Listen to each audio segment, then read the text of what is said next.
성경 봉독 누가복음 13장 1절에서 9절까지입니다. 신약 117쪽 정도 있습니다. 누가복음 13장 1절에서 9절 제가 한 절 읽고 여러분 한 절 읽으신 후에 마지막 9절 함께 읽겠습니다. 그때 마침 두어 사람이 와서 빌라도가 어떤 갈릴리 사람들의 피를 그들의 제물에 섞은 일로 예수께 아뢰니 대답하여 이르시되 너희는 이 갈릴리 사람들이 이같이 해받음으로 다른 모든 갈릴리 사람보다 죄가 더 있는 줄 아느냐.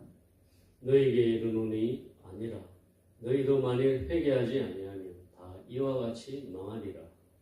또 실로암에서 망대가 무너져 치여 죽은 18사람이 예루살렘에 거한 다른 모든 사람보다 죄가 더 있는 줄 아느냐. 너희에게 이르노니 아니라 너희도 만일 회개하지 아니하면 다 이와 같이 망하리라. 이에 비유로 말씀하시되 한 사람이 포도원에 무화과 나무를 심은 것이 있더니 와서 그 열매를 구하였으나 얻지 못한지라. 포도원 지기에게 이르되 내가 3년을 와서 이 무화과 나무에서 열매를 구하되 얻지 못하니 찍어버리라. 어찌 땅만 버리게 하겠느냐. 대답하여 이르되 주인이여 금년에도 그대로 두소서. 내가 두루 하고 걸음을 주리니. 함께 읽겠습니다. 이후에 만일 열매가 열면 좋거니와 그렇지 않으면 찍어버리소서 하였다 하시니라. 아직 찬기가 남아있지만 조금씩 봄의 전령이 찾아오는 희망의 계절입니다. 환절기에 늘 건강하시기 주님의 이름으로 축원드립니다. 최근에 제가 공부를 하면서 고질이라는 단어를 보게 되었습니다. 뭔가 알 것 같으면서도 약간 생소한 느낌이 있어서 사전을 찾아보았습니다. 아니나 다를까 제가 평소에 알고 있는 낱말이라는 것을 알게 되었습니다. 이 사전에 나온 뜻을 보면 오랫동안 앓고 있어 고치기 어려운 병 이렇게 적혀있었습니다. 고질이라고 하니까 언뜻 생소했지만 일반적으로 우리가 고질병이라고 알고 있는 낱말이었습니다. 고질병이라고 하지 않고 고질이라고 썼기 때문에 순간적으로 생소했던 것 같습니다. 그런데 오늘 본문에는 인간의 고질병이 언급되고 있습니다. 그것은 바로 비교의식입니다. 말 그대로 무언가를 볼 때 남과 나를 비교하며 인식한다는 것입니다. 그냥 있는 그대로 보면 되는데 괜히 무의식적으로 자신과 남을 비교하는 것입니다. 그러나 비교하는 것이 나쁜 것이 아닌데도 사람에게는 누군가와 자신을 비교할 때 영적인 요소가 발동하는 것입니다. 그래서 비교의식을 저는 고질병이라고 표현했습니다. 오늘 주님께서 우리의 고질병을 지적하시면서 간곡한 의도로 회개를 촉구하시는 모습이 오늘 본문에 나오고 있습니다. 이 주님의 말씀을 들으시면서 진실한 마음으로 우리의 내면을 깊이 들여다보는 시간이 되길 주님의 이름으로 축원드립니다. 본문 1절을 보시면 맨 앞에 그때 마침이라는 표현이 있습니다. 이 말은 주님께서 한참 사람들에게 설교를 하고 계실 때 갑작스럽게 날아온 충격적인 소식이 있었다는 말로 보입니다. 요즘도 우리가 한참 TV를 보다 보면 방송을 보다 보면 갑자기 큰 글씨로 자막이 뜨지 않습니까? 어디에서 붕괴 사고 발생 또는 어디에서 참사 사고 발생 이런 식으로 급한 소식을 알리는 것처럼 두어 사람이 주님께 달려와서 급한 소식을 알렸던 것 같습니다. 그 소식은 충격적인 소식이었습니다. 여러 명의 갈릴리인들이 성전에서 빌라도에 의해서 무참히 살해를 당했다는 소식이었습니다. 이 로마의 총독이 되어온 빌라도가 성전에서 어떤 갈릴리 사람들을 학살하고 사람들의 피가 성스러운 제단에 헛뿌려진 충격적인 사건이었습니다. 그런데 이런 충격적인 소식을 전하는 사람이나 예수님 주위에서 이런 소식을 전해들은 사람들의 마음에는 순간적으로 고질병이 발동했습니다.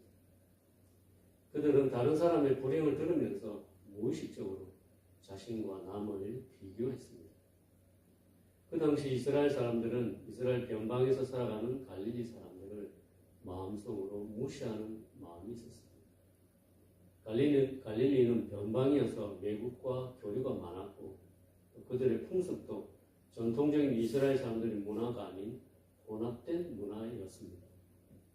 누가복음 8장을 보면 갈릴리 지방에 있던 거라사인이라는 도시에서 성경에서 부정한 짐승이라고 해서 먹지도 사육하지도 않던 돼지를 대규모로 사육했던 것만 봐도 갈릴리 지역이 이스라엘 사람들로부터 어떤 지방으로 인식되었는지 단적으로 알 수 있는 곳입니다. 말 그대로 갈릴리는 부정한 땅이었습니다. 이처럼 이스라엘 사람들은 갈릴리에 사는 사람들을 멸시하는 마음이 있었습니다.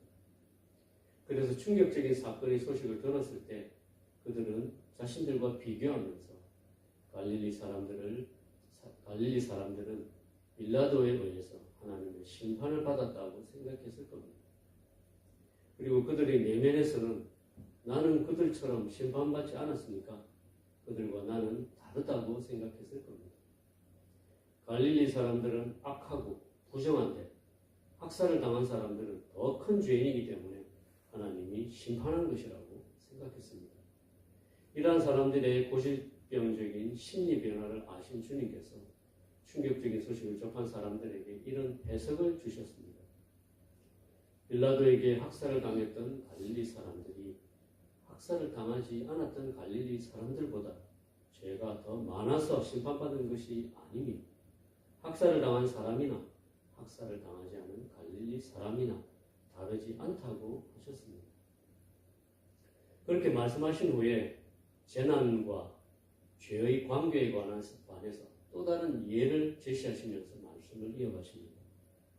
그 예는 실로암에서 망대가 무너져서 18명이나 치여 죽은 사건이었습니다.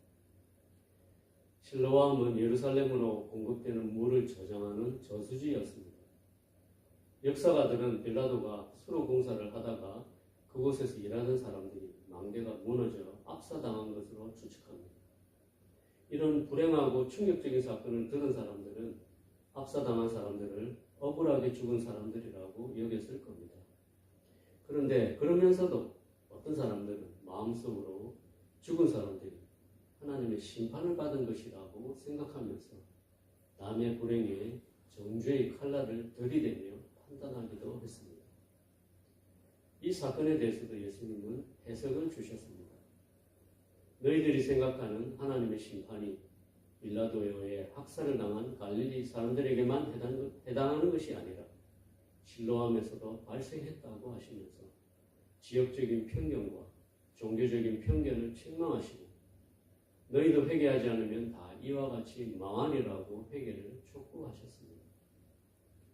충격적인 소식을 접한 이스라엘 사람들은 사건이 발생했을 때 그 문제의 원인을 파헤치며 갈릴리 사람들은 심판받을 만한 사람이라고 판단하고 또 예루살렘에서 망대에 치여 죽은 사람들은 억울한 죽음을 당했지만 그들도 하나님으로부터 죄의 심판을 받은 것이라고 또 판단합니다. 은근히 자기 의를 그들 위에 올려놓았습니다.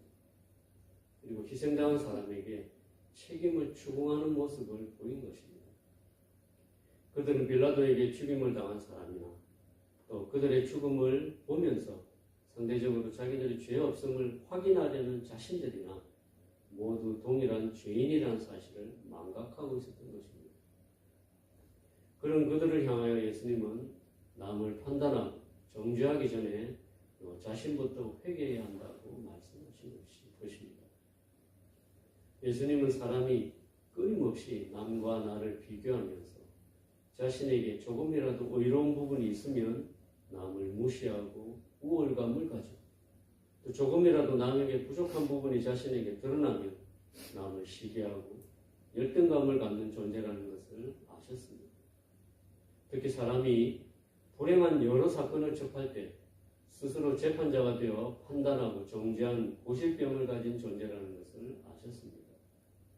참으로 그러합니다. 우리 인간은 마치 도토리 키재기 하듯이 살아가는 것입니다.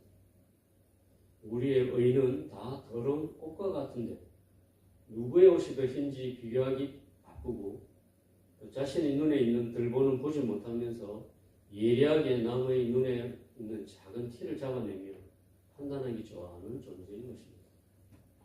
이런 우리의 모습을 알고 계신 주님은 마지막으로 열매 맺지 않는 무화과나무 비유를 통해서 참된 심판자가 누구인지 가르쳐 주셨습니다.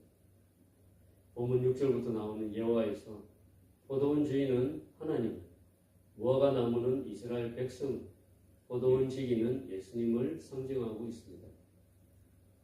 하나님은 이스라엘 백성을 포도원 가운데 아름다운 무화과나무로 심으셨지만 그들은 열매를 맺지 못했습니다. 이처럼 하나님은 자기 백성인 우리 그리스도인도 풍성한 열매를 맺길 기다리십니다. 그러나 무한정 기다리시지는 않습니다. 우리는 열매 없는 무화과나무처럼 지키기 전에 삶의 향기로운 열매인 회개의 열매를 맺어야 함을 예수님은 예화를 통해 강조하셨습니다. 이웃의 불행을 보며 위로하기보다 비교의식을 가지며 정죄하는 모습을 보이는 우리의 내면을 보이셨습니다. 종교적 편견을 가지고 불행한 사건이 죄의 결과라고 판단하고 정죄하는 모습을 언급하시면서 이러한 완악한 태도를 회개하라고 하셨습니다. 때가 오래되었으므로 너희가 마땅히 선생이 되었을 터인데 너희가 다시 하나님의 말씀의 초보에 대하여 누구에게서 가르침을 받아야 할 처지이니 단단한 음식은 못 먹고 젖이나 먹어야 할 자가 되었도다라고 단식했던 히브리 기자의 말처럼 시간이 되어도 합당한 열매를 맺지 않는 무화과나무를 찍으시겠다고 하신 주님의 엄중한 말씀을 마음에 새기고 오늘도 계속해서 성령의 열매를 맺어가는 저와 성도님들이 되시길 주님의 이름으로 간절히 축원드립니다. 함께 기도하시겠습니다. 하나님 아버지, 여러 불행한 소식을 접할 때 남을 판단하고 정죄하게 좋아하는 저희의 죄를 용서하여 주시옵소서. 오히려 성도가 당하는 사건을 함께 아파하며 기도하는 마음을 가지게 하여 주시옵소서. 남과 나를 비교하며 스스로 심판자의 자리에 앉으려고 하는 저희의 교만을 회개합니다.